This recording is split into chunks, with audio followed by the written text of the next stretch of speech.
Morning, everyone. Welcome to our Wednesday, February 11th meeting. If you'll stand, join me to pledge and a short prayer.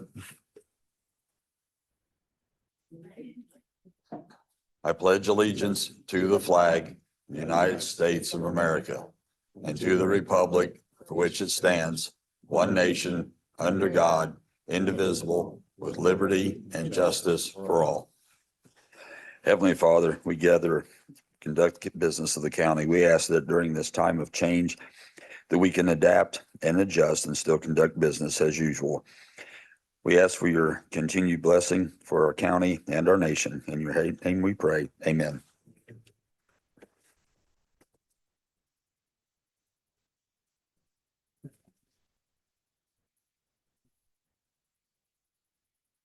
Have the commissioners had an opportunity to review the minutes previous meeting? And if so, do I have a motion? Motion to approve. Second. Motion's been made and seconded. All in favor signify by saying aye. Aye. Motion carries 3-0. Commissioners had an opportunity to review the claims, and if so, do I have a motion? Motion to approve. Second. Motion's been made and seconded. All those in favor signify by saying aye. Aye. Aye. Motion carries 3-0. Have the commissioners had an opportunity to review payroll? And if so, do I have a motion? Motion to approve. Second. Motion's been made and seconded. All those in favor signify by saying aye. Aye. Aye. Motion carries 3-0. Mr. Broyles, would you like to speak on? For those of us that don't know the members, or could you please Oh. introduce yourself? I'm Steve Dillinger, Commissioner. I'm Susan Hoon. I'm the Southern District Commissioner.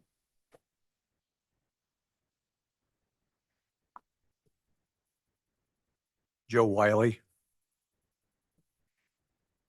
Welcome. I'm a commissioner from the Northern District. What is your name? Dana Kemp. Dana. Welcome. Morning, Mike Broyles, representing the Newcastle Land Bank along with Lisa Lovelace. And in the past, the county has been gracious enough to transfer some properties inside of Newcastle to the land bank. Land bank was started in 21, just to review. The first year, we just had properties that the city already had. In 22, the county, 22 and 24, the county have transferred properties to the land bank. And at this time, we're requesting 14 more properties that are coming up in the list for this year.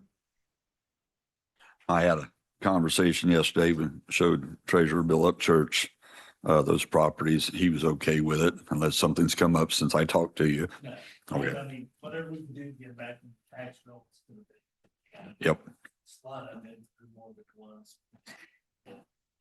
Yeah. I We've, in so good with them in the land bank. about 5 years, we transferred 40 properties, and we're trying to keep those to adjoining landowners, making sure that they are keeping their taxes up to date, properties clean and everything, and try to get those back on the tax rolls as quickly as possible with Joel's help. I'll say so far it's been a good thing, I think. So do I have a motion to transfer these 14 properties? Motion? Second. Motion's made and seconded. All in favor signify by saying aye. Aye. Aye. Motion carries 3-0. Thank you, Mike. Thank you.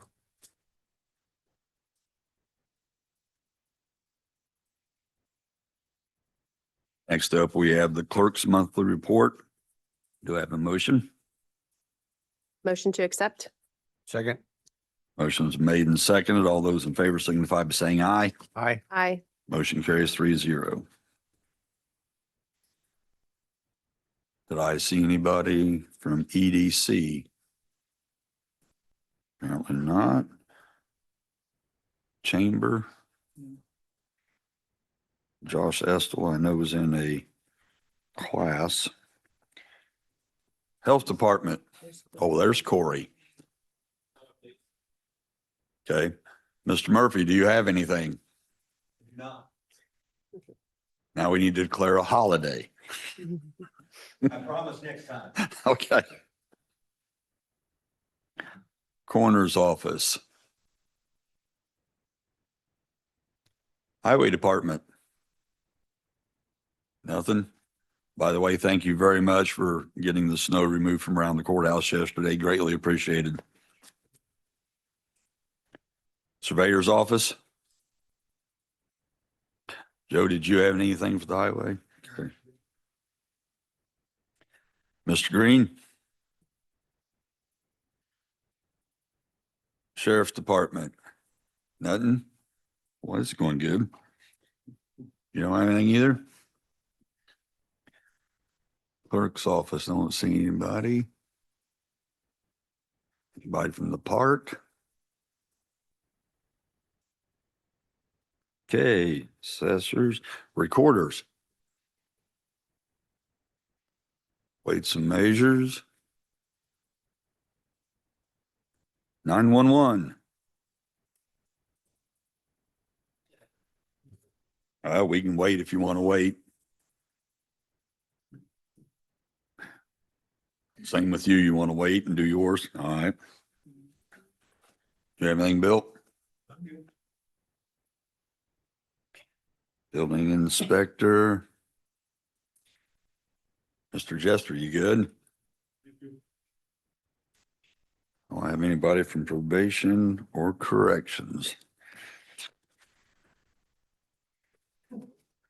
Okay. We have quotes for scale computing software maintenance for the amount of $1,081.44.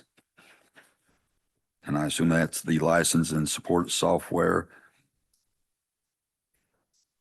Do you want to get up now?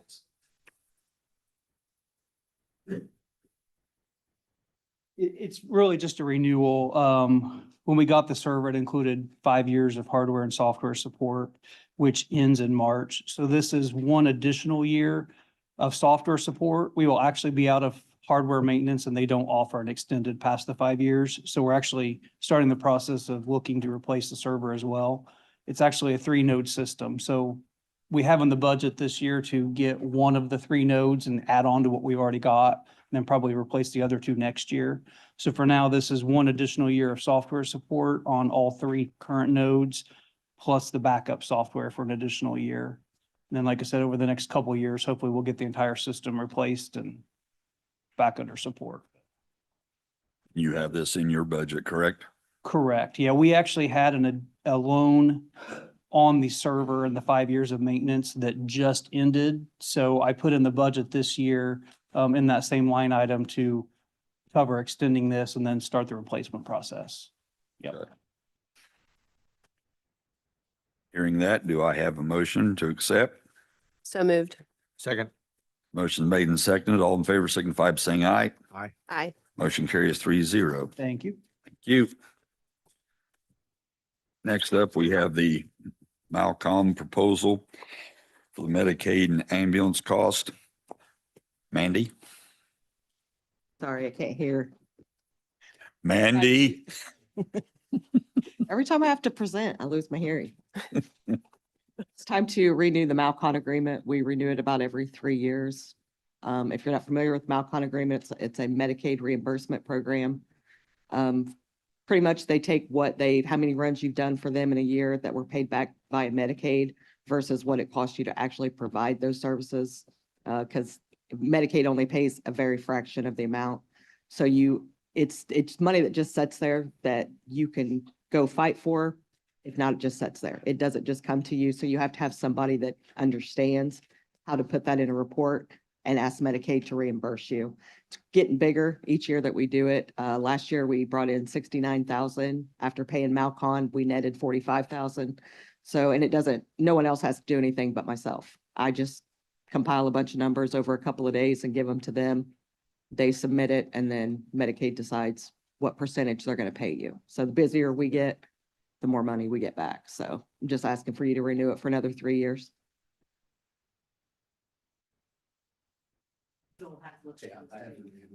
And you're okay with it? Okay, hearing proposal for renewal for the next 3 years. Do I have a motion? So moved. Second. Motion's been made and seconded to accept the proposal from Malcolm. All those in favor signify by saying aye. Aye. Motion carries 3-0. Next up, we have a repair for Grinnell, the YOC pipe. This was an addition. We approved the other for, I believe it was $4,000, I think.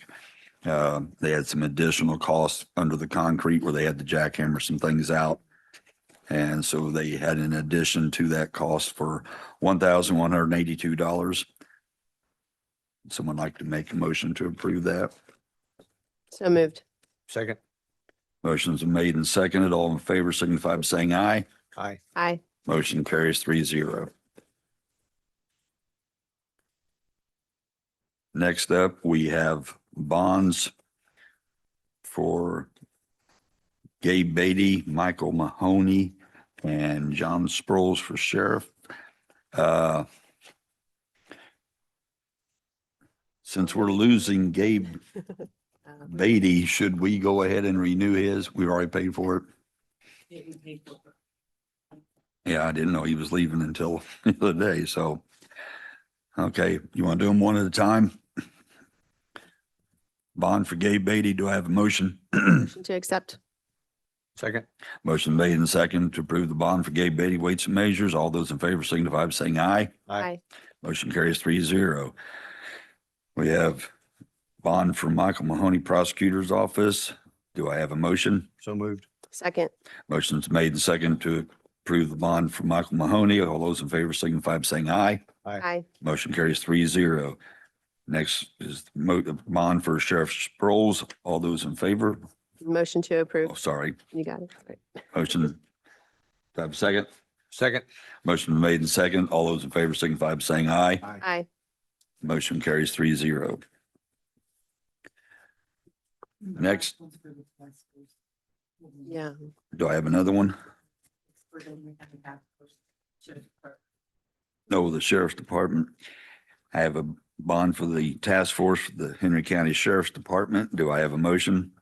So moved. Second. Motion's made and seconded. All in favor signify by saying aye. Aye. Motion carries 3-0.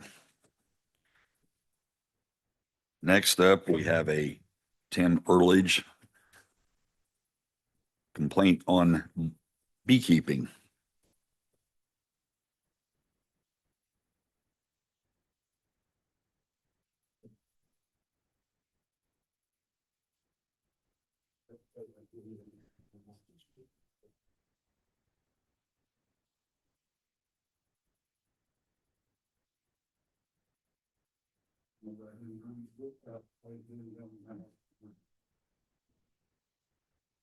I guess.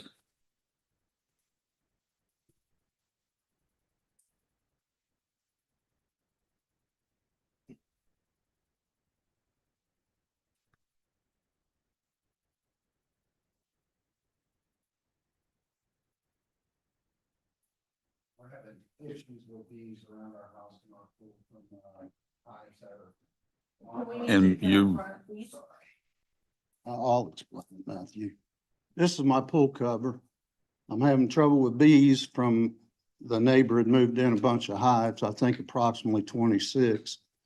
They're about 150 feet from my pool.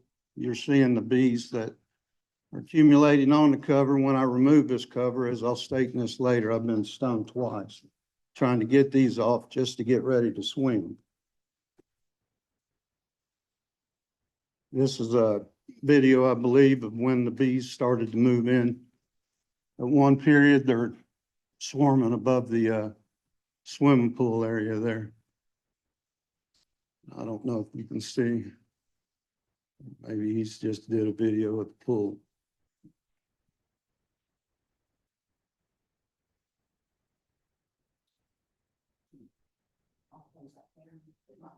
See all the white dots up in the air there? Those are all bees, or the dark dots.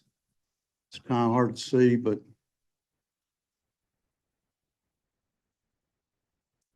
we ran out of the pool again.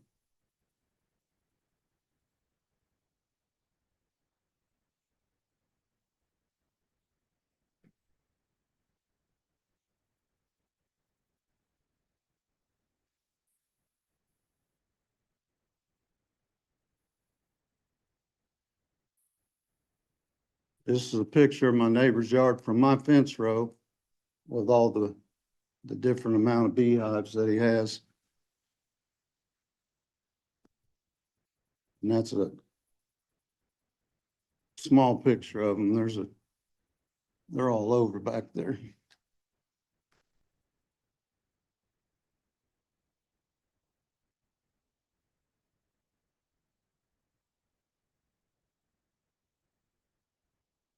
It's a little bit better picture of the hive sitting back there.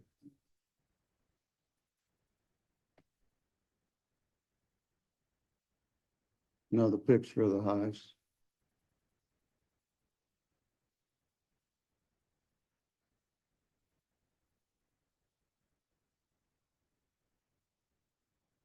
Another wider picture.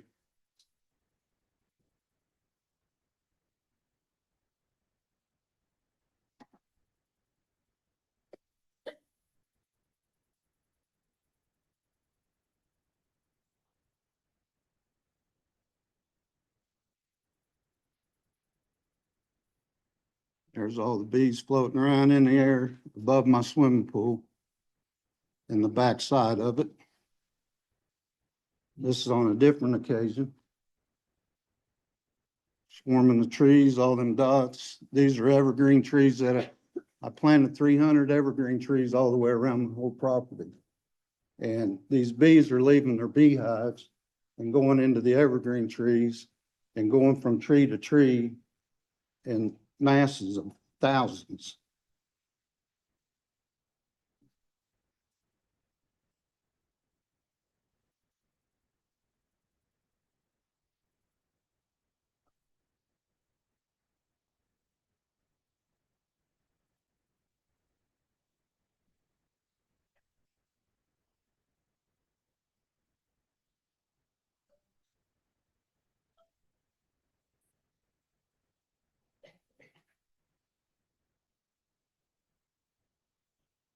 That was them coming into the pool area in a swarm.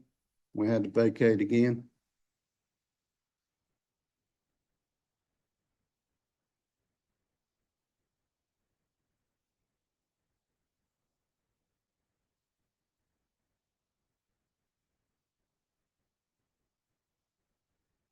These are all at different times, different days. I mean, they're not labeled. I didn't expect to come here, to be honest with you. These were just videos that we took ourselves. Here they are out in the backyard. You can see my evergreen trees.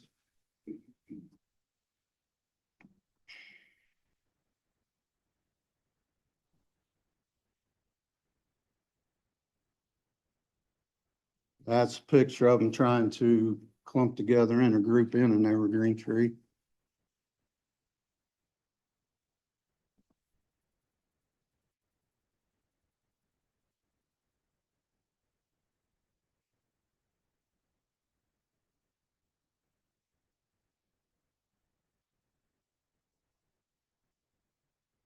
That's, I mean, that picture's from turning your phone sideways, but you can see the wall of trees I have all the way around my property trying to create a barrier for myself to begin with.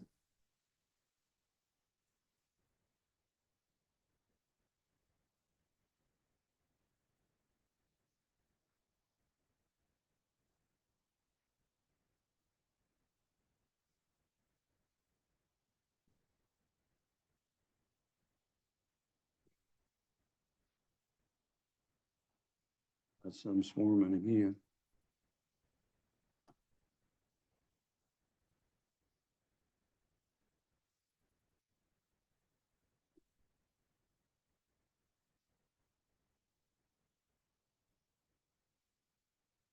That tank is in between in my letter here. That's in between a tree line and my pole barn.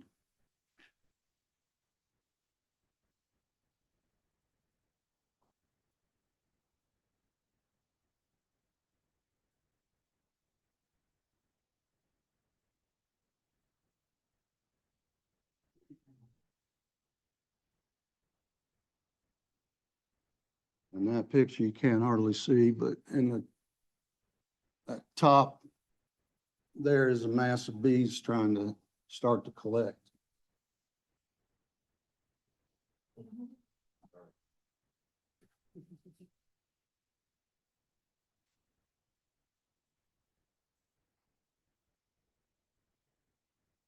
I've been told that at the beginning of the year, which I'm fixing to come into, this is not in this letter, that any kind of beehive that is overcrowded, the existing queen is going to try to leave.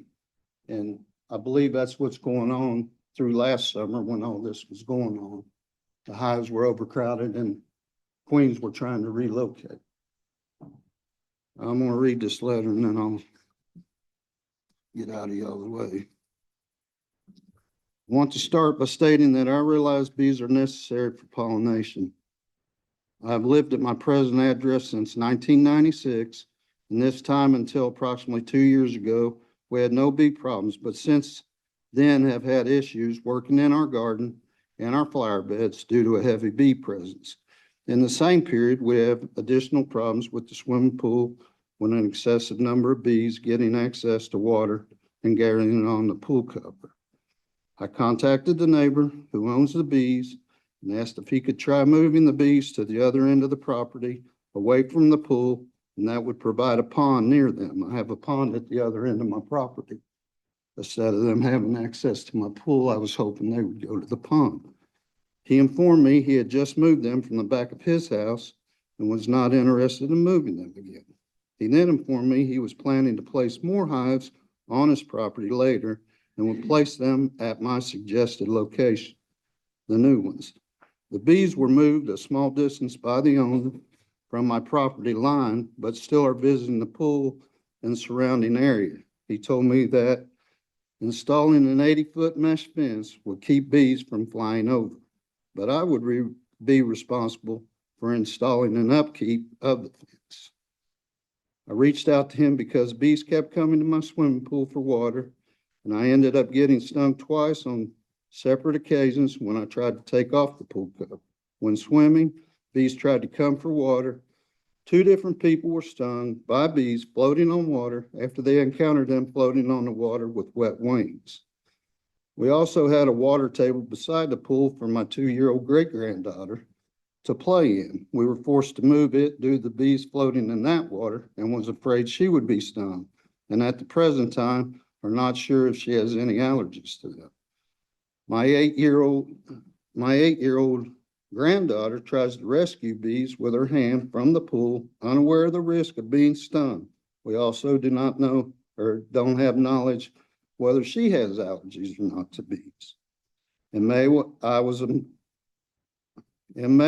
having work performed on my pole barn, and the construction crew stated that a swarm of bees so thick that it blocked the sun to him, is how he described it, passed between the barn and the swimming pool. He also stated that on a different occasion, the bees had swarmed his buggy and his family inside it, but had chosen to fly over the buggy instead of through it. This individual is on the opposite adjoining side of this beekeeper. Sorry, I'm nervous. You're On fine. June 21st of 25, a swarm of bees gathered at the back of the pool between the fence around the pool and my evergreen trees surrounding my property. We were forced out of the pool and into the house. I watched the bees and they gathered in a cluster at 3 separate locations, leaving each location flying in a swarm. I contacted my neighbor and had them come to the house to see what was happening. He told me he was sorry that it was happening, but that he was not going to move them.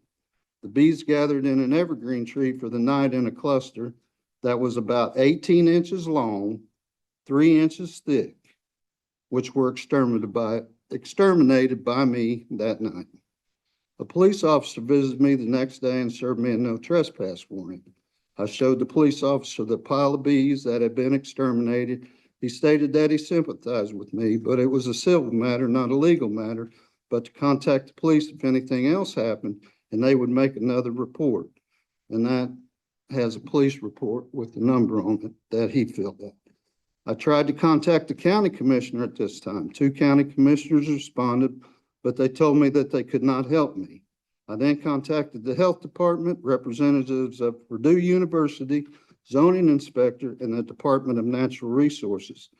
I was informed by the DNR that the county commissioner was the office that I needed to contact so that an ordinance could be passed to regulate rules on number of hives, distance from property line allowed, water source that regulated rules on water sources that needed to be provided, and protective barriers required along adjoining property lines.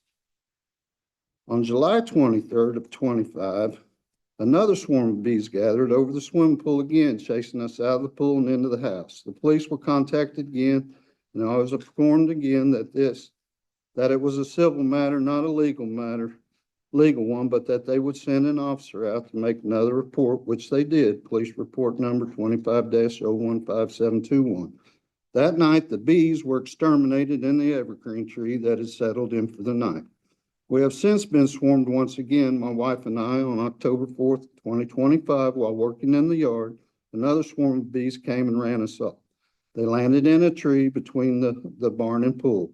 We didn't call the police because the beekeeper had told Susan, and I don't know how to pronounce your last name, he would do multiple things to help the problem. I did take a video through and it is included, I also have letters that I intend to present to you, and you have them,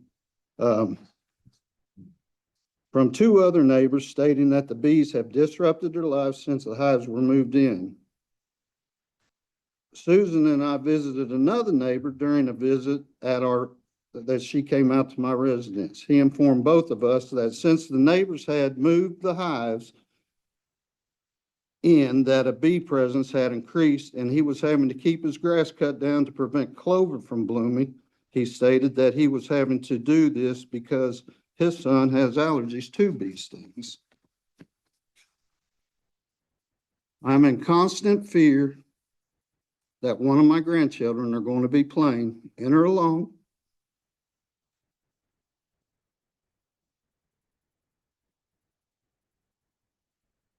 my tree line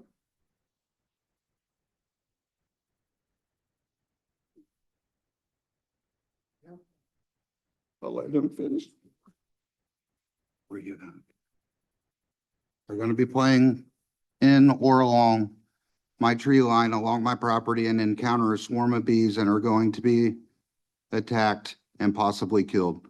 Once again, my family faces restrictions on activities we can do on our own land due to the presence of bees. I picture an 8-year-old swatting at bees to ward them off, which triggers the whole swarm to attack. Everything I've learned suggests responsible beekeeping should contact neighbors and assesses how their bees might impact the surrounding area. No such action took place in this case. I have found in Brown County, they have ordinances and typical regulations in effect, which I plan to provide copies to the commissioners that regulate the number of hives on a property and precautions to help keep them off their adjoining properties. I hope that something similar can be adopted in Henry County. And as I stated, you are the agency that can accomplish this. Thank you for allowing me to present these facts to you to protect my family. If you need to contact me in the future, my information will be listed below. I also have something I'd like to read. Is that okay? Sure. My daughter's the 8-year-old. And the pictures that you've seen, those are all on different days. That's not one day, multiple pictures. That's multiple days, bees. And then they were supposed to provide a water source for the bees, and the pictures you've seen of the hives, there's no water source available. That's why they're coming over to our property. Thank you for your time, and I will keep this brief because I know that you're very busy. As you just heard from my dad, these bees have had a huge negative impact on our lives. I live across the street and fear my 8-year-old will get attacked by these bees while swimming in their pool. This pool is used by my parents for health reasons and to exercise using the buoyancy of the water to take strain off their joints. Now, instead of offering health benefits, it is the opposite to swim in this pool. It is a health risk, and you can be stung or swarmed by bees anytime you are around it. My parents have tried very hard to handle things without going through the trouble with getting you guys involved. When trying to talk to the neighbors, like neighbors do, and describe the impact these bees were having, they said they felt threatened and didn't want us on their property. Then they said they would move the bees and provide them water, but these things never happened either. They gave reasons why they couldn't do this until conditions were right to move the bees, and then when this time came, they still didn't move them, as if they were hoping things would just blow over in the time and we would just stop trying. There is reasons that beekeepers have bee suits, and it is because bees can be very dangerous in high numbers. I think we can all agree in the videos and pictures that you have seen that these high numbers are on our property, and this is dangerous situations that they have caused us to be in by placing this many hives this close to our property. I hope that you will agree that this is a dangerous situation for my parents and daughter and pass these ordinances just as they did in Brown County for similar issues. Thanks again for listening to my concerns. Thank you. Thank you.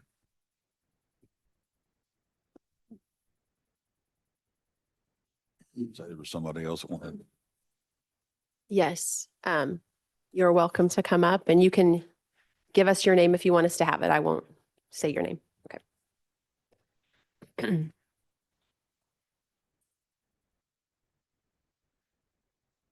Thank you for having me, commissioners. My name is Eric Scholl. I am the neighbor in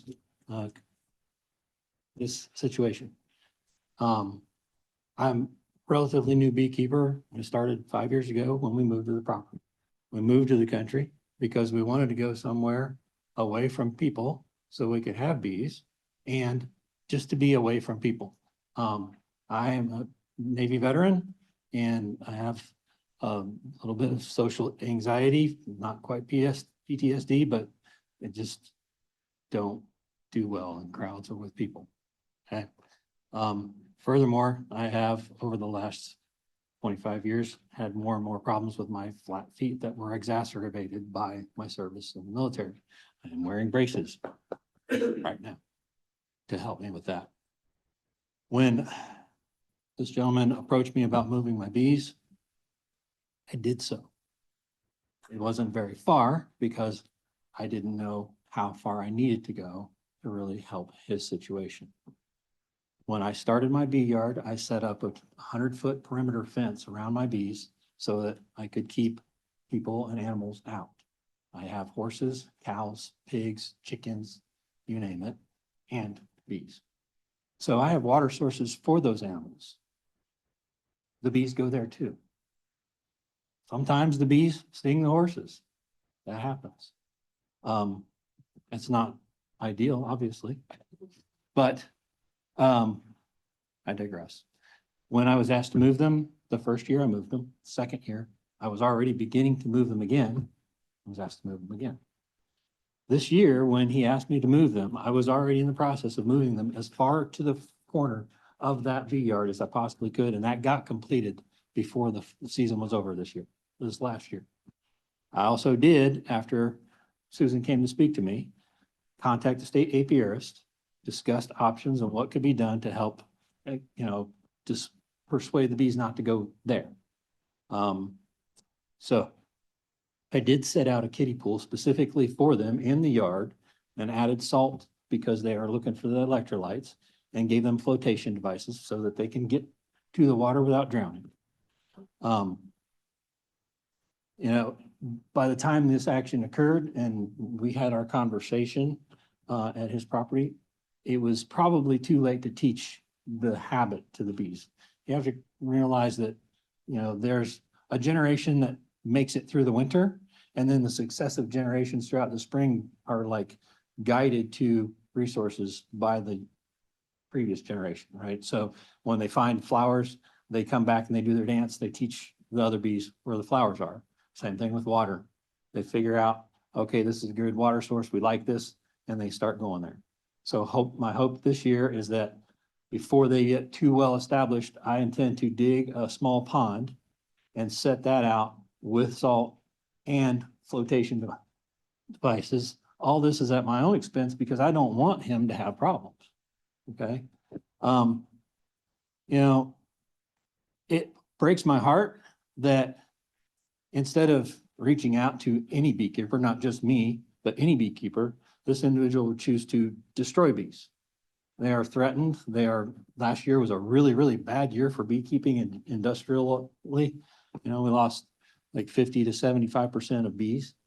And fortunately, we're able to establish or regain some ground, but it's not ideal, right? We're dealing with pests and viruses and everything else to keep the bees alive. And I do as much as I am physically and financially capable to do to keep these bees from doing exactly what he's talking about. When a bee hive swarms, it's a loss to me, right? Because those are resources that I've put into, helping the bees, and it's their way of reproducing, right? It's just a natural thing. That's what they do. So if I can prevent it, I will, but I don't necessarily need to. I mean, it's hard to explain because it's, beekeepers, right? I will say that as a responsible beekeeper, I have also made sure that I have a EpiPen on my property, right? So if someone near me or, neighbor, if you get stung and somebody's having a reaction, I can help. But here's the thing, in the 10 years or the 5 years that I've been there, there have been less than 5 interactions between us. One of them, I think the second or third one, was I saw him through the tree line and I held up a jar of honey. Hey, bud, you want some honey? And I got F you. I don't want your effing honey. F off. Okay. Message received loud and clear. I hear you. I'm going to leave you alone. And then the next real interaction was he calls a mutual neighbor to have me come over and proceeds to scream and yell at us, not explaining anything, not trying to discuss the situation or to even show me the video. This is the first time I've seen these videos. So not real helpful, right? How am I supposed to help you if you don't, ask for it or give me some information or at least try to work with me? I try to be a reasonable person and I'm trying to be a responsible beekeeper.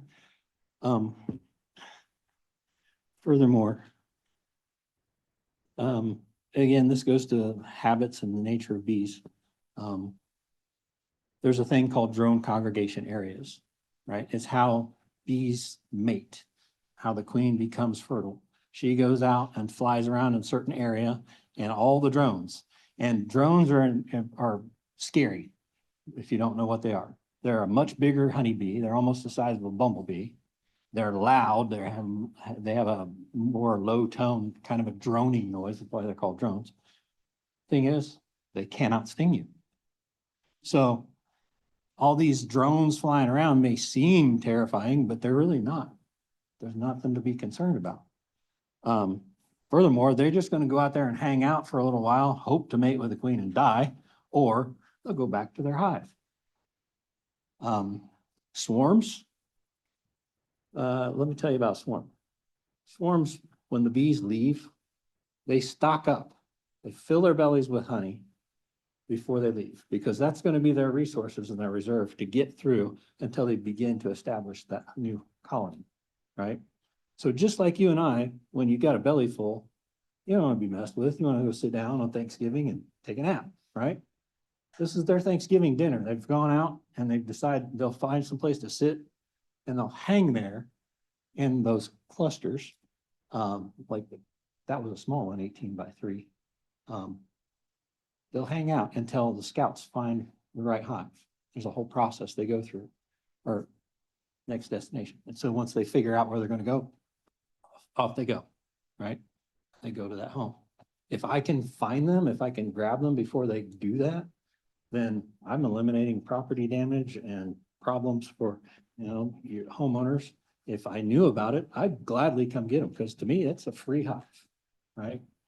And what do I do if I got too many hives? I can eliminate bees. I can give them to other beekeepers. I can sell them. It's a resource for me. I know, Tim, you're a businessman, and regulation is the death and the enemy of businesses. I don't understand why you would want to do that to me. I don't try to regulate your business, all that said, I know there are legal protections in place already for beekeepers, and you cannot simply outright ban keeping bees on my property. And if you want to enforce ordinances, what have you, clearly, I'm at your mercy. But I feel like the 80 feet from my beehive to his fence line, plus the 30-foot, I believe, boundary where there's 2 rows of pine trees between his property line and his inner fence, and then the additional, I don't know how many feet to his pool, house, etc. I don't know how much further back you would like to go. I mean, here's the fact, and this is probably the mistake I made day one when he asked me to move bees. I told him the truth. If a honeybee wants a resource and it's within 2 miles, they'll go to it. So it does not matter if you make me put my hives on the far corner of my 15 acres. If they want his swimming pool, they'll still go to his swimming pool. And I'm being honest. I mean, I don't know what else to do or say except be truthful. So all that said, hopefully I made a good case for myself. I would like to continue to have my bees, and I would like to work with my neighbors and rather than against them. I have no desire to live in hostility with people. So Tim, if we could throw down an olive branch and start over, buddy, I would love to. So that's my piece. Thank you for your time. Thank you both. So I had told this board that I was going to just meet with a few local beekeepers and talk through the situation. And I'm going to give some information from that. It shouldn't be construed as my own personal opinion about the situation, just me reporting back. So I met with a few local beekeepers. I did note that the number of hives isn't necessarily indicative of a problem, because one of the beekeepers has 19 hives on 1 acre and have never had any complaints from their neighbors. So I thought that was interesting if we, whenever you start talking about putting something in ordinance. So I wanted to mention that. I also wanted to mention that 2 of the beekeepers I spoke with did report having problems with their own personal swimming pools at times. It's a well-known issue. Bees drink a lot of water and they go looking for it. They're attracted to chlorine. and electrolytes. And so I wanted to mention that also. I wanted to make it clear that the local beekeepers did not want any kind of ordinance passed, and that they would be restrictive. And I also wanted to mention that one of the beekeepers felt like an ordinance specifically restricting bees from a swimming pool would not hold up in court. And because that was a question I asked hypothetically, if there was some type of ordinance that restricted beehives within a certain distance of a swimming pool, what would you guys think? And they questioned if that would hold up in court. I showed them some of the videos that Tim Ehrlich had sent me, and they seemed to be in agreement that the bees weren't really swarming like they were looking for a new home. They were working, they were looking for water, and they were finding it at the neighbor's pool. There did seem to be agreement too that the situation was unfair to the Ehrliches and wouldn't make for a fun swim, but they still did not want an ordinance to rectify it, noting that it would hurt other beekeepers. And they all, I did feel like there was consensus that if the situation was on them, that they would make the situation right by figuring out how to fix it or moving the bees. With one kind of pointing out that sometimes the location just doesn't work for bees, even if you want it to. We had discussion about the fact that Eric does have money invested in his beekeeping operation. We noted that the Ehrliches have money invested in their pool. Eric has money invested in his beekeeping operation. The hives are expensive. The equipment is expensive. So there's financial investment for both parts. And the discussion basically was what I expected. It's really not an easy solution. Would hate to penalize beekeepers in general with an ordinance, if you can think of an ordinance as a penalty. At the same time, there does seem to be a real situation for the Ehrliches. I also wanted to note that I spoke with both of the deputies that had been out there. There seemed to be kind of a general consensus that one mentioned did seem like a dangerous situation for someone with a bee allergy, and that it wouldn't make for a fun swim. So I just wanted to communicate that information to the board. And I did send this information to them in writing, though it was very late last night, early morning. So, and we didn't really intend to take any action today, just to kind of open the discussion. And I know, did you still want to say something? Is it okay if Lori comes up and says something before we? Yep. Okay.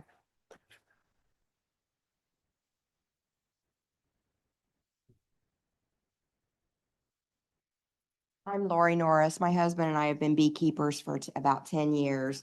And I can sympathize on both sides of the situation because we are the one, we've had as many as 30 hives on our 0.8 of an acre. We do have a swimming pool that's about 50 feet from our home yard. So we have battled the bee situation and it's not fun.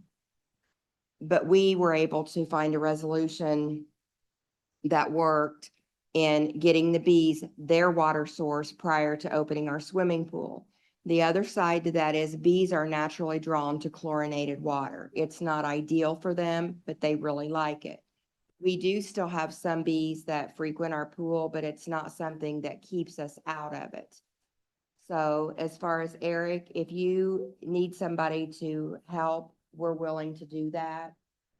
Moving a beehive is not just pick it up and move it. It's something that has to be done in increments because bees have a GPS in their antenna, and that sounds a little funny, but if you just move them 100 feet, they're going to go back to their primary location.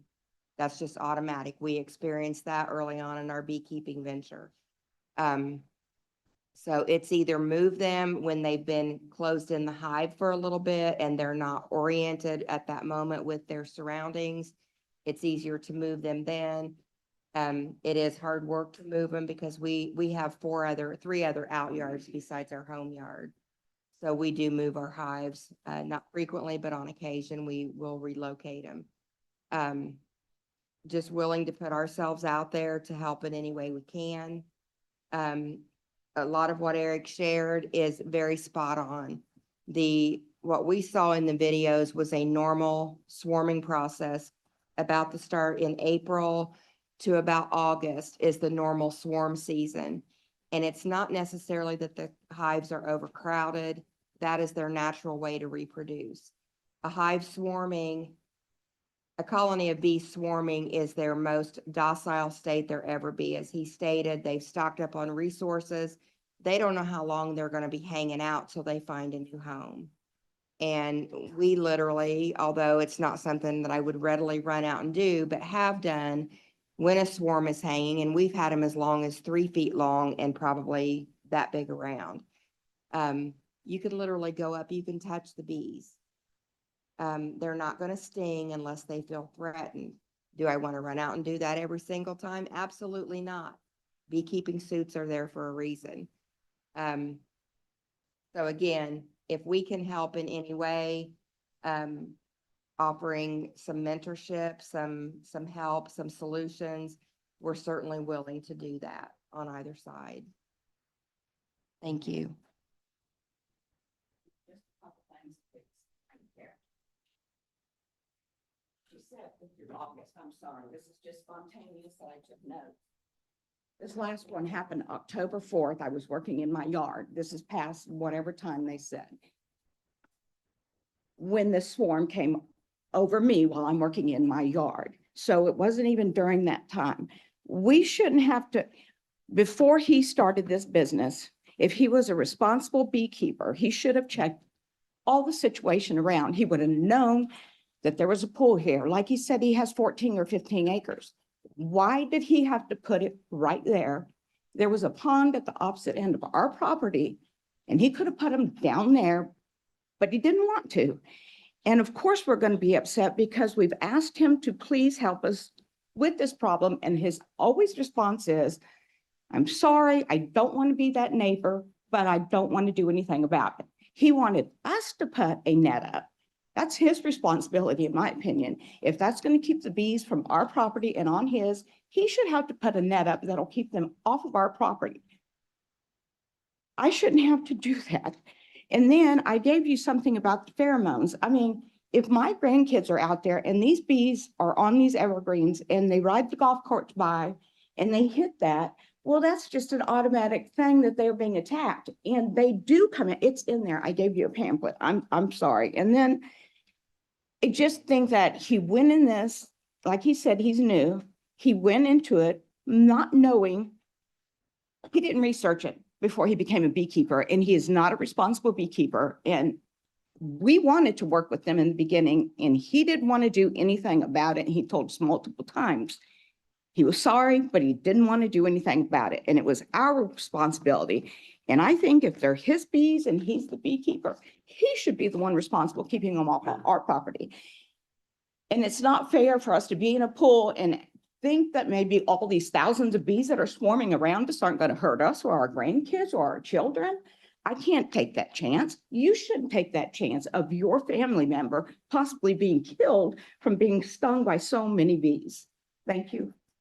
Thank you. So, before we close this, I did ask Joel to just do some research about different options that we have. And I don't think we're prepared to move forward on that today, but, I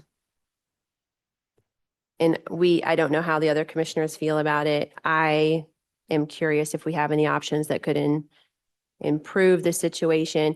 Ideally, I would love the beekeeping community to help resolve this situation privately. I think that would be ideal for everybody, but I am interested in options that we have to try to protect the enjoyment of your religious property without harming other local beekeepers. So I think we can end the discussion unless, and maybe you can bring, I know you had brought some information, and if you want to. No, I mean, the statement was made earlier that you can't outright prohibit Yeah. beekeeping, and that is correct. Sure. There's a state law that prohibits you from prohibiting beekeeping. You can regulate the number of hives on a property and enact regulations that are consistent with the standards of the Apiary Inspectors Association of America. Admittedly, I do not know what those standards are, so. Yeah, I mean, and I think there could be some brainstorming if there's a nuisance hive, there has to be a net installed, or I don't even know what it is, and I don't want to harm our local beekeeping community, but I think it's worth a little brainstorming once we maybe find out what those regulations are. So that's.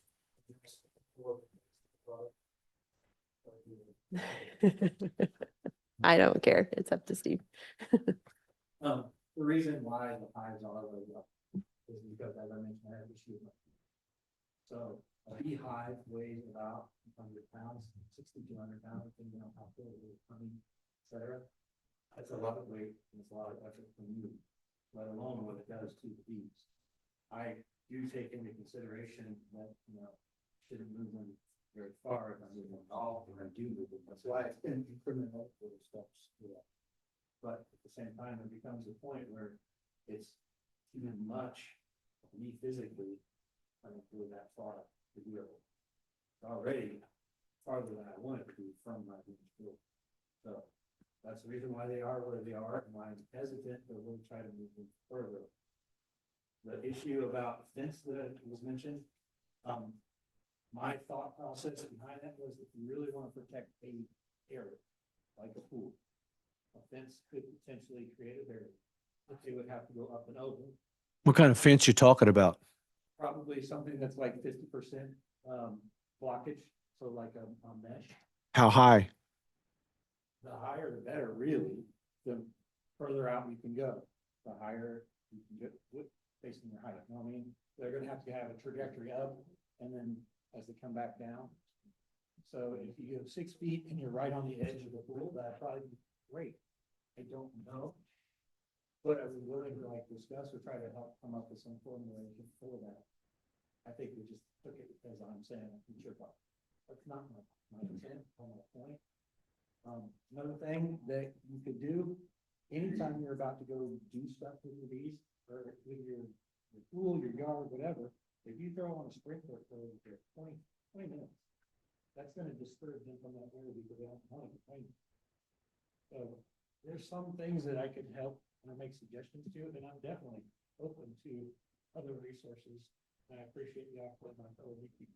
Others are taking up on Christmas presents. Yeah, it's a question of just what role does government even have in this conversation is really important. And then how much effort should the urologists have to go through just to use their backyard? And, it becomes a really complicated discussion, obviously.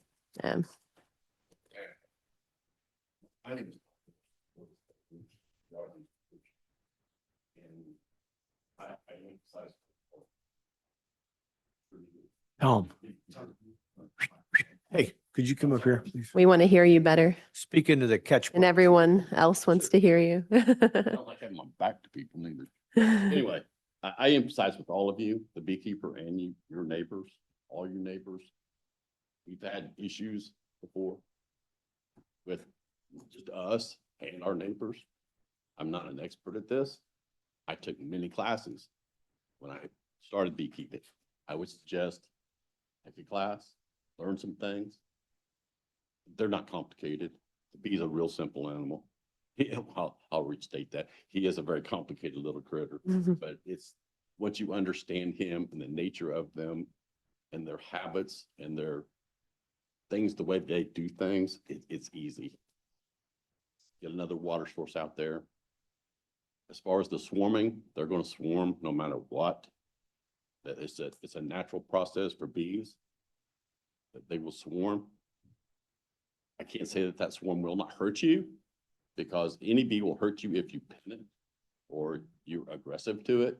They will defend themselves. I walk up to hives every day. I was out there just yesterday checking on them.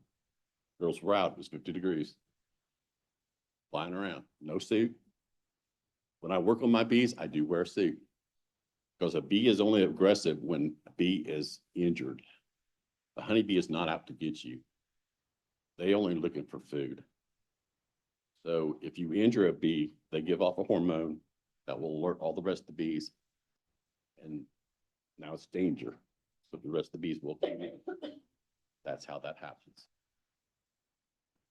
Will you kill a bee? Yep. When I open a beehive, I'll squish one, guaranteed. And now it's a different story. There are ways to do that. That's why bees have smokers that mask that hormone. I'm not telling you to light a fire at your swimming pool or to mask anything. But anyway, what I wanted to say was education is a key on both parties. And you're not gonna build a high enough fence to stop them from coming. You know, you don't even know for sure that it's his bees. There could be just be a natural beehive somewhere in a tree in your neighborhood. And I'm not saying it's not.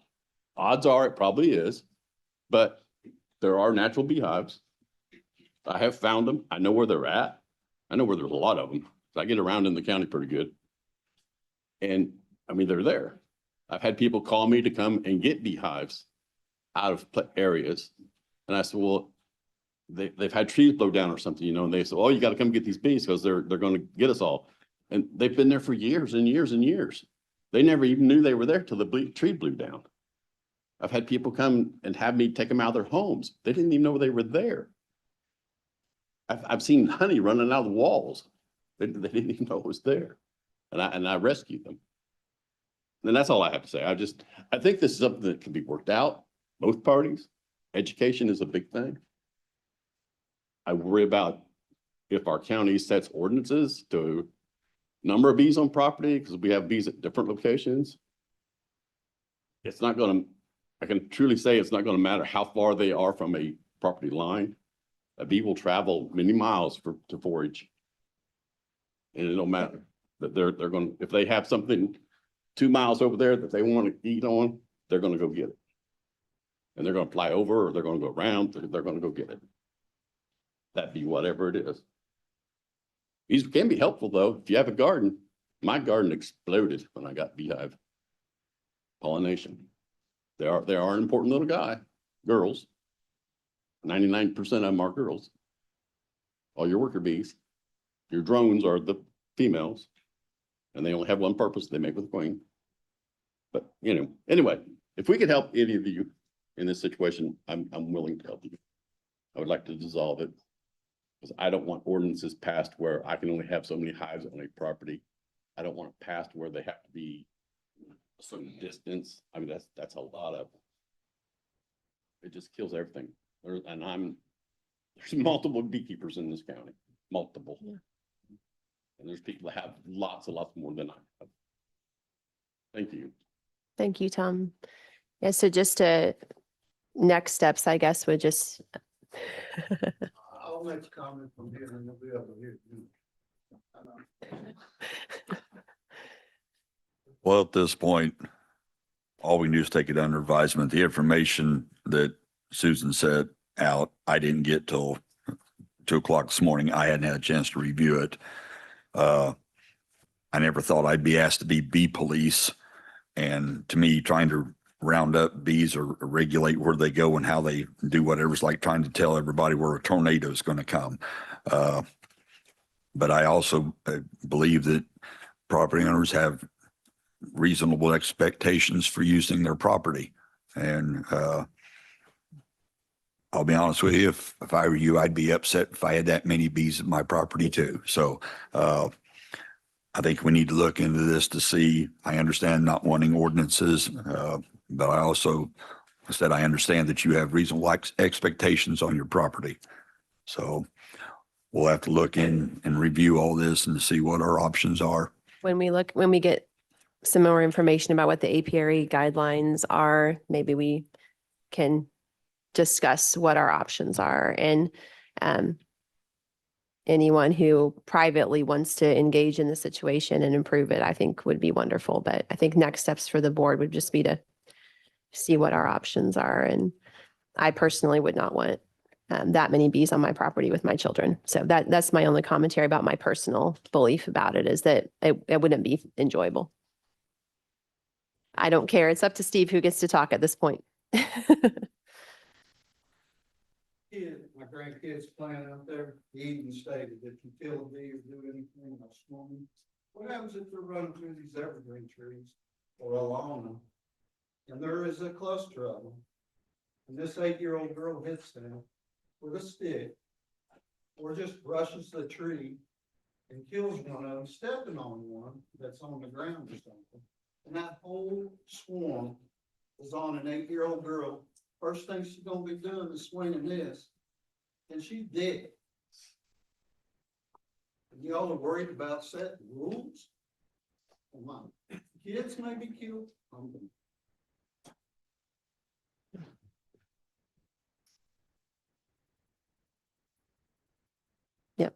Like, the only thing we can do at this point is take it under advisement. Like I said, I haven't had a chance to review all the information that was sent to us because I didn't get it till 2 o'clock this morning, so I hadn't had a chance to even look at it, but I believe it's definitely worth, like I said, you have reasonable expectations to use your property, and I fully understand, and I don't disagree with that. I also know, like I said, our attorney says we can't prohibit him from having them, but we're trying to figure out what the best course is from here. Yeah, I mean, just to, We both have reasonable expectations. to use our property. True. Okay.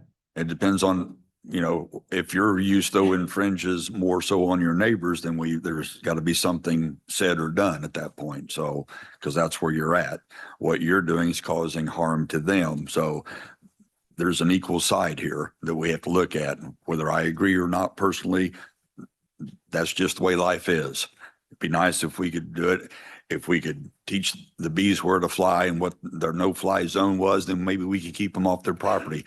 I don't know how you tell a bee where he can and can't do, and I don't know how you register a bee to give them license to fly. So, like I said, I didn't think I had to be bee police in the county, but that's where we're at apparently. And like I said, it's like trying to rope a tornado. It just isn't going to happen. So we're going to have to figure something out because they're entitled to reasonable expectations of property that they've paid good money to use too. So, I understand that. We say, we all have a Second Amendment right, and I don't want to begrudge anybody anything, but when there are random gunshots going off on this property, and I'm near my animals, and they get startled, and that could potentially put me or my wife at risk, we're not even here to talk about it. Why? Because he can do what he wants on his damn property. I don't care. also this is starting to escalate into, like I said, it's going to turn into a civil matter. Enough's enough. We're moving on to the next item. Thank you.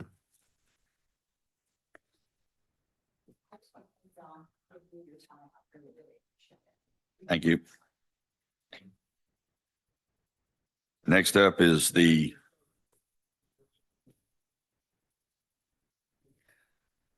rezone for Rumpke. Do I have a representative from Rumpke?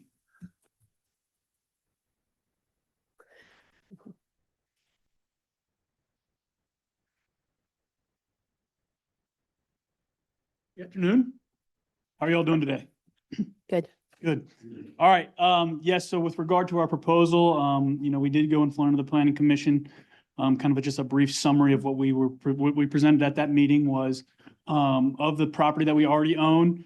Some of it is zoned A1, and we'd like to rezone some of that to I2 with regard to future plans for the facility.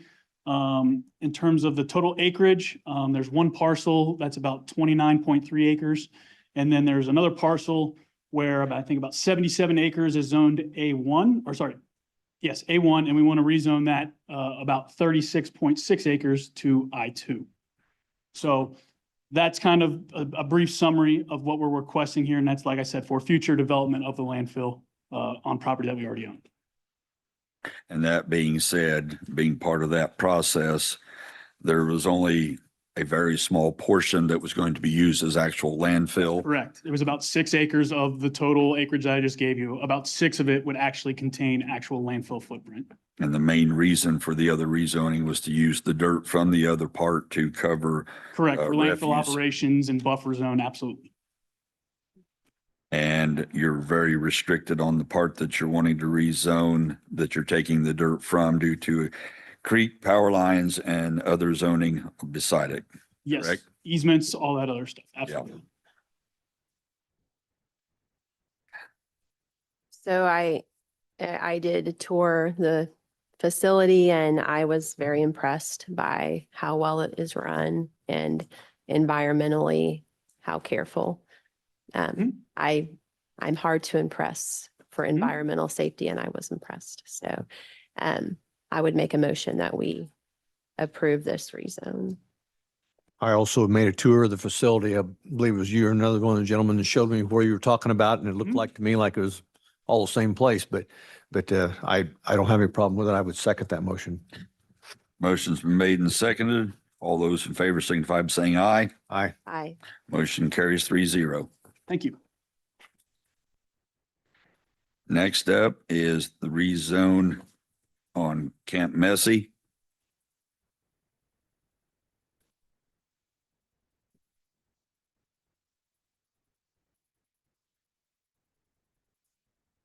Good afternoon.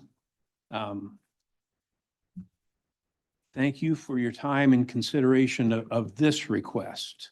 I'm Jim Milliken, an attorney with Defer Varan. I'm pitch hitting for my partner, Mara Huff, who handled the hearing on this matter last month before the Planning Commission. We represent Camp Messy. The applicant here today with me is Michael French, one of the owners of the company. And if it's okay, he would like to introduce himself and make a statement.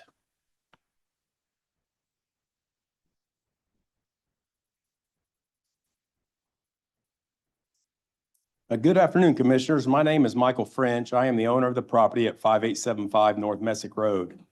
It is this property that I'm here today to seek approval for rezoning. I would like to say thank you for taking the time to listen to my project and proposal. I'm hoping by the end of this meeting, you will be able to see the amount of effort and work I've put into this project over the past 3 years to reach this point. It has not been easy. In fact, at times it's been very trying. I've ran into multiple hurdles and roadblocks along the way. I've managed to navigate over and around each one and continue pushing forward. With those efforts, I have finally reached this meeting. This property has been in my family for 48 years. I was fortunate to be able to purchase it from my uncle. Prior to having that opportunity, I had always thought this piece of land would be the perfect spot for a campground. When I was able to purchase the land, I jumped at the opportunity. I had only a vision, but over the past 3 years, I've started to turn that vision into reality. I have not taken this project lightly. I have poured my heart and soul into this. My wife and I started by touring every campground in Henry County. We did this to see the current conditions of existing campgrounds, what amenities they have to offer, what amenities they do not offer, and to find out if they were full or had a waiting list. The amenities were all about the same, with all campgrounds offering some, but none offering any on the scale that we are planning to. We also found that all of them were full with a waiting list except for 2 of them, and those 2 only had a handful of sites available. Summit Lake State Park is our nearest neighbor, as it borders 2 sides of our property on the west and to the north. The campground at the park is completely full all season, with many campers arriving without reservations to find out they cannot get in. They are then forced to look elsewhere to camp. Why not right next door? Corey Murphy with the Henry County EDC mentioned that Summit Lake is Henry County's biggest attraction, with over 350,000 visitors last year. Wouldn't it be nice to have a brand new campground offering a premium campground experience to those wanting to travel here to be near the park, especially when so many are being turned away? Throughout this process, I found I was able to generate far more questions about building and owning a campground than I had answers. This dilemma led my wife and I to Branson, Missouri in December of 2024 for a 4-day campground owners expo. It was there that we were able to find answers that we were looking for, as well as generate a whole new list of questions. We were able to build a wonderful and supportive network of fellow campground owners, as well as companies and vendors that provide needs to the campground industry. There have been multiple times I've reached out through our network connections to find and assemble the best team in the industry to help design and guide me through the process of building a campground from the ground up. There were several concerned neighbors and citizens at the Planning Commission meeting on January 15th that were in opposition to this campground. Each one spoke of questions and concerns they had and voiced concerns over the negative impact they believe the campground will have on them and the surrounding area. I took the time to watch the YouTube stream of the meeting multiple times, noted each speaker, as well as their questions and concerns. I have addressed each one of those. I have provided a copy of this to anyone that spoke in opposition and left their email address at the Planning Commission meeting. I understand that nobody likes change, and everyone seems to be against any type of progress or change, especially if it's in their own backyard. I've done my best to be a good neighbor. I'm on my property every day and spend almost all day there on the weekends. While I understand the neighbors' concerns, I do not understand how or why not one of them has made an attempt to stop by, introduce themselves, ask me what I had going on, or voice their thoughts and concerns directly to me. This is exactly what I would have done if I ever felt that I had the right to tell another person what they could or could not do on their own property. Change occurs everywhere, every day, somewhere. It has been happening on North Messick Road since the late seventies with the beginning development of Summit Lake State Park. It has continued changing on North Messick Road ever since. Whether that be a new bait and tackle store to replace Massengale's when Massengale's retired, maybe it's the new Summit Lake Market that has moved in to offer a new, vibrant, and needed feel to the area. Perhaps it's the new houses that have been built along the road, allowing for other businesses such as Swovelin's Excavating to have a nice large property to run his very successful business out of, a business that is constantly creating change somewhere for someone. Or maybe the area is home for a man with a dream to build his own construction company such as Tim Dillon. Again, another business that creates change anywhere he begins a project. Perhaps it is the property directly to the east of mine that Mrs. Odell owns, where her and her late husband at one time had the vision and dream to build a bait store on their rezoned parcel of land. My point being, change happens everywhere, and almost everyone seems to be for it as long as it benefits them and doesn't disrupt their lifestyles. I find it hard to believe that anyone in the business of making changes has stopped and said they would not do it if a single neighbor opposed. Security seemed to be a major concern and topic that is brought up repeatedly. We have been avid campers ourselves. We have camped at many campgrounds privately owned as well as state parks. Of all the campgrounds we have been to, the only ones I have ever seen have security patrolling are the state parks. The active patrol is not for the neighboring residents who live in the surrounding areas. The active patrol is for the park. We will have a perimeter fence as well as coded access entry gates. We will also have security cameras throughout the park and on the property. We are planning on hiring security to monitor the campground on big holiday weekends, as these are typically the busiest weekends for camping. We have spent countless hours cleaning up the property and preparing it for our development. There were concerns about increased traffic affecting joggers, runners, and dog walkers. As I agree, the campground will no doubt create an increase in traffic. Messick Road and the surrounding county roads already consist of heavy traffic. My questions to those with this concern are those that are using roadways for exercising purposes, doing so with their own safety as a top priority. Are they wearing fluorescent colored clothing? Are they wearing shirts or vests with flashing beacons to make themselves more visible? Are they running and walking in the correct direction facing oncoming traffic? I can personally tell you they all do not. I have witnessed the BRV boys cross country team running shirtless with no high visibility attire at all. I have watched them run 2, 3, even 4 wide, not single file as one should if they were concerned about their own safety. I would like to ask those that are using the roadways for exercising and training, why not use the state park? They have beautiful and well-maintained trails that I believe would be perfectly suited for someone training for cross country, as I think this terrain and environment would be much closer to what they run during events. Why would dog walkers not want to utilize these same trails or even the roads through the state park that they all love so much? If I were one to be doing these activities, the park is exactly where I'd want to do them, if for no other reason to avoid and remove myself from the danger of the already heavily traveled roadways. To address the multiple concerns of theft, vandalism, and trespassing, in all of my years of being a camper, I can honestly say that the only vandalism I have noticed is the vandalism inside the campground itself, usually caused by kids in the bathrooms or on the playground equipment. Kids that just haven't learned that lesson in life yet. I do not expect that the type of campers we will be marketing to will be coming to camp with the thought of sneaking onto the neighbor's property to see what they can steal or tear up.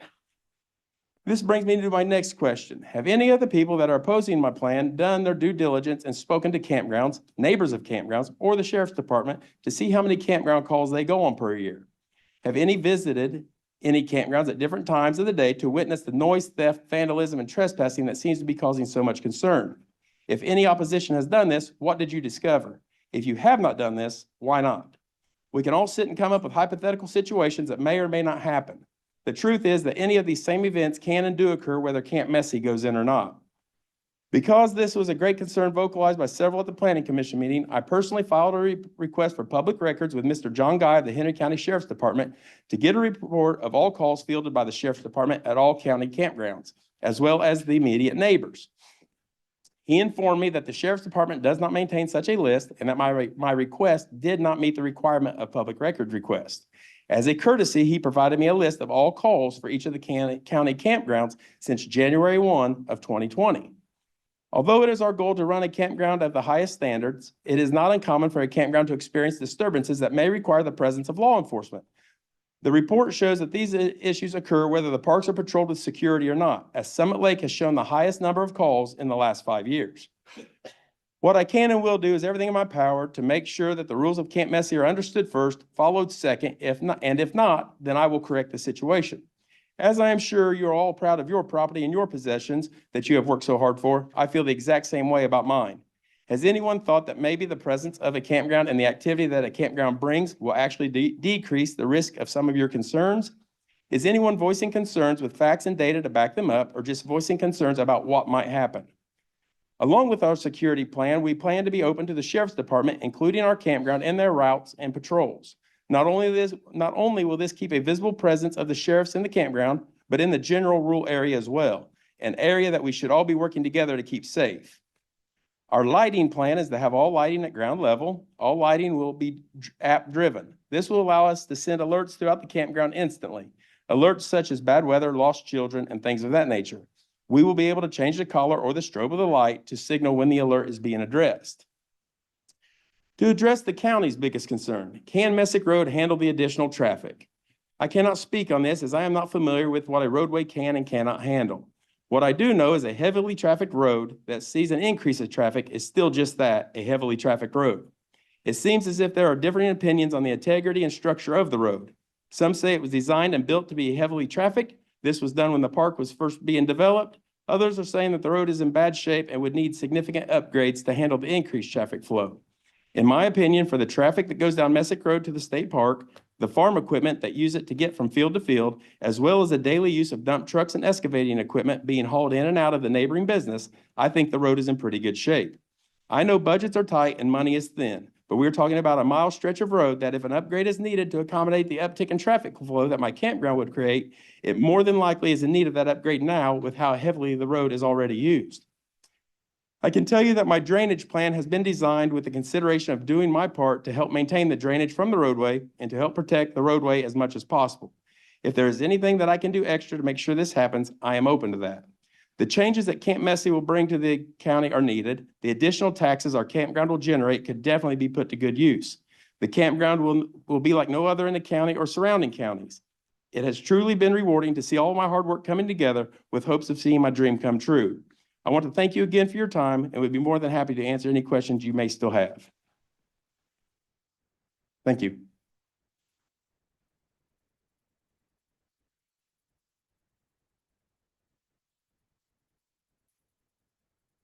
The matter of this application comes to you on the positive recommendation from the Henry County Planning Commission at its hearing on January 15th. Much of what Mike just discussed is relevant to the next step of this process, which would be a hearing on a commission-approved use that would be conducted by the Planning Commission if the rezoning is approved as requested and as recommended by the Planning Commission. We have our local development code. We have Indiana statutes regarding zoning, and zoning lies entirely within the purview and the jurisdiction of the legislative body of the county, which is the county commissioners. It's your decision. And we're talking about rezoning, not the issues regarding what would come forward and be heard by the Planning Commission at a hearing on a commission-approved use. As Mike has also said, the regulation of the operation of a campground also falls under the purview of state regulators, and they have very strict rules and regulations and standards, which all have to be complied with as well. So we believe this rezoning is a reasonable, responsible step in the economic growth of Henry County. We respectfully request that the recommendation of the Planning Commission be adopted and that you approve this rezoning. Thank you. Any discussion, board? Yeah, so I'll lead by saying that I think this is worthy of a lot of discussion, so brace yourself. Would you speak into your microphone? Yes, I'm sorry, Joe. I think that this discussion is, the decision is worth a lot of discussion, so I was just warning my colleagues. When I watched the planning commission meeting, I did think it was really informative, and I thought that the discussion and questions were really good. I did note that it was a very hesitant approval, with some people wanting to vote maybe. So we're considering now something that the planning commission voted cautiously. And I wanted to just talk about some of the research that I had done on it. So I was struck when I went to Beacon by the size of the property. It was not very large. And when I went and sat outside of it and looked at it for quite a long period of time, I was really left with the impression that it would definitely not be secluded. It is going to be a lot of RVs in a small space. That's just my overall impression. And I want to talk about some of the other questions that I had. So I was trying to research how much traffic we could expect to be generated. There was a study done on an 81 site RV campground. And if you scale it, then you could expect 160 to 170 daily trips coming in and out. And so I wanted to know, do we have any idea what the current traffic on the road is so that we could calculate some type of percentage increase?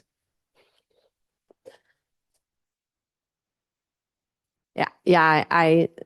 Is it going to increase traffic by 2%, 5%, 20%? I just didn't know if we had any kind of current road study about that. I can look into it. There's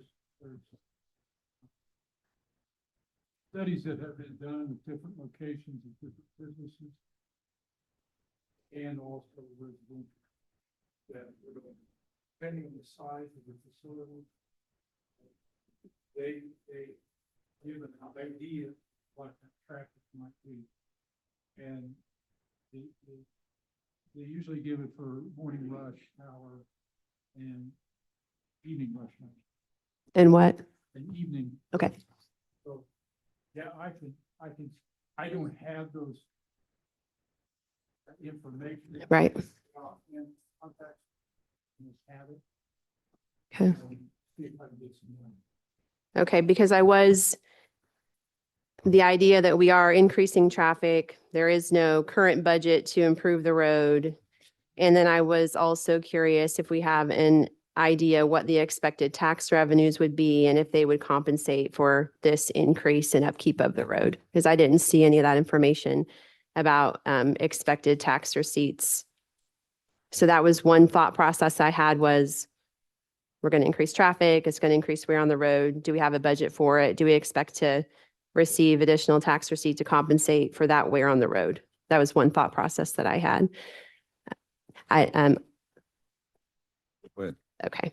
If we open up to the public, then maybe we do it at the end. What do you think? Keep talking. Yeah, I'm free till about 4:30 this afternoon. So I just wanted to, okay, so that was one thought that I had.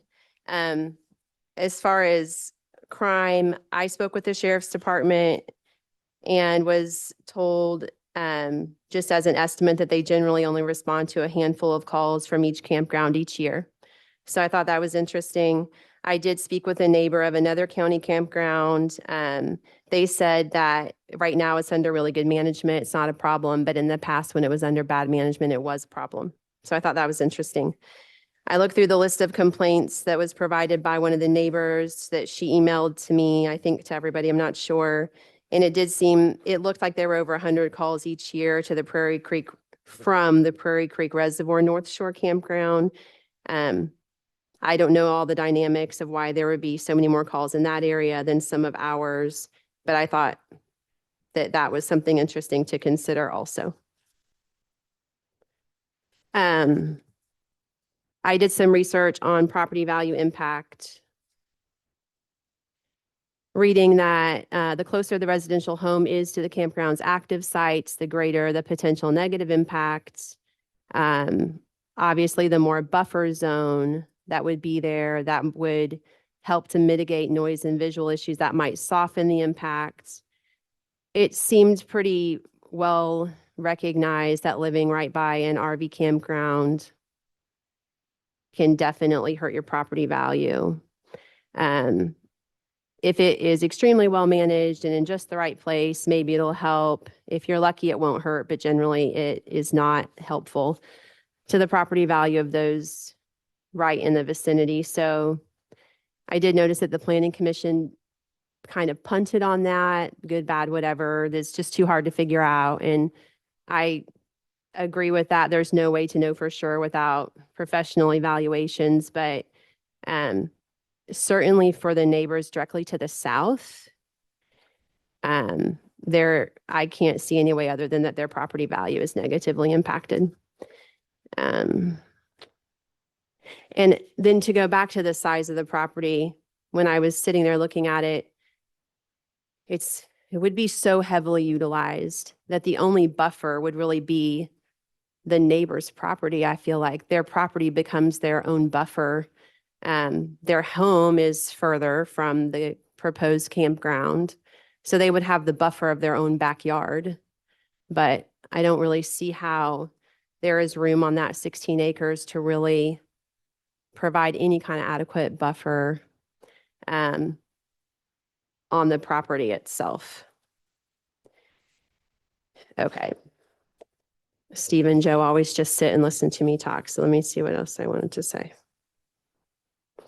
I did a kind of an analysis of the other campgrounds in the county. I did notice that this parcel is smaller. I drove by one that's close to me, which does just seem much more private, with more tree cover, back more where you're not really getting a lot of visual. So again, that makes me feel like this would just be, it would be very visual. It would be right there.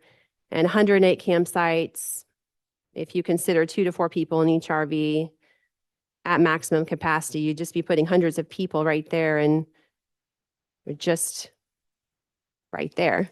There's not a lot of good tree cover. I spoke with, let me see if I can find where I put that down. I did speak with the state health department. I did not realize that the state health department would control waste. And I was impressed when I spoke with her. She seemed to be very competent, and I did feel like it would be well controlled, whatever the waste management system was. There is someone at the state health department that specifically oversees campgrounds just in our area. And so I felt like she seemed to be competent and know how that should be done.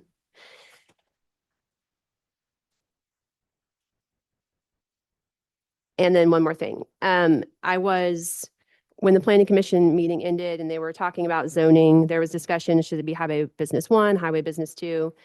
And they settled on highway business 2. And my understanding, if this zoning passes as highway business 2 and the process moves forward and there's some kind of issue, maybe with working out with the state, the campground layout, it doesn't seem to be a viable business plan, whatever. There are other permits that could be pulled to put on highway business 2 without any commission approved use by the planning commission, including a tavern, including a motel. And so the underlying zoning is concerning to me. So if the question of the day is that parcel of land appropriate to be zoned highway business 2? Then my personal opinion is no. Is it whether or not this is a good place for a campground of 108 RV sites, and could it blend in with the rural atmosphere? My opinion to that is also no. If the parcel of land was larger, if there was more tree cover, if it was smaller, then I could definitely start to see that. But as the picture, plays out right now, I don't see that fitting in with the environment as proposed. And if it follows through as proposed, pulling permits to you know, put a tavern there that it's just questionable. So, okay, thank you. My question, has there been any other parcels granted a highway business to that's actually located on a local road? Has that happened before? Tom Green, are you still here? We actually, HB1, not HB2. Hey. Yep. It's actually HB1, not HB2. When we had the planning meeting, we weren't sure which would be more appropriate, and we recommended that we look into which one was more appropriate based on the traffic and the amount of use. So this was a lower volume of traffic on a larger property versus a 5-acre property. Is a pretty big property compared to that, compared to some other things that are HB2 that have relatively small traffic. Or a relatively small lot. So that's why we made it HB1. But your argument is still the same, whether it would be an HB1 or an HB2. State your question again, Joe. My question was, I think the description of Messick Road, North Messick Road, that's described as a local road. That is Yes? a local road. So does a local road make the qualifications of being a highway business? I don't believe it does. Joe might be able to answer that. It is a local road in our road assessments. And some of the other roads are larger feeder roads and things like that. So it receives a different kind of funding and it's structured differently, it's a different size. I look at it this way, what kind of vehicles are gonna run the road and how heavy? I'll sit there here. You can hold it. All right. When I look at the amount of traffic, particularly the volume and what kind of vehicles. If they're heavy vehicles, it can destroy a road pretty quick. So, you know, how many trips do we expect to see from this thing? And what condition is the road now? And what will it look like in the future? So usually you don't put a business on a local road because it's not going to hold up, especially if you had something with a lot of semis running down it, you're going to have trouble. You can see with the solar farm that came in down south of Dunreath, that's a good example of what semis can do to a road. They totally destroyed it. They had to totally rebuild that road because of all those trucks. So, I mean, it's volume that really will hurt it. Heavy vehicle volume. And correct me if I'm wrong, is it right now Mechanicsburg Road, you were Braden 4 or 5 on the Pacer rating? Messick Road, I mean, sorry. Is it a 3? Okay.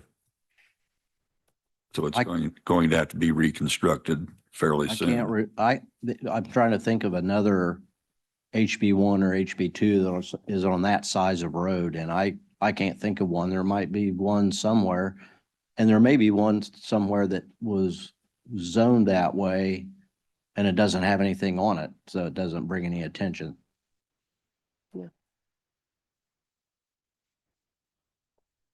So I feel like the planning commission ended with a lot of reservations, but hesitantly passed it forward, which I don't fault them for, but now like we own this decision, this is ours, and I feel like it's not a good choice. So I'm going to make a motion that we deny this rezone. I second. Motion has been made and seconded to deny the rezone to HB1. All those in favor signify by saying aye. Aye. Motion passes 3-0. Anything else from the public? Hearing none, we are adjourned. Oh,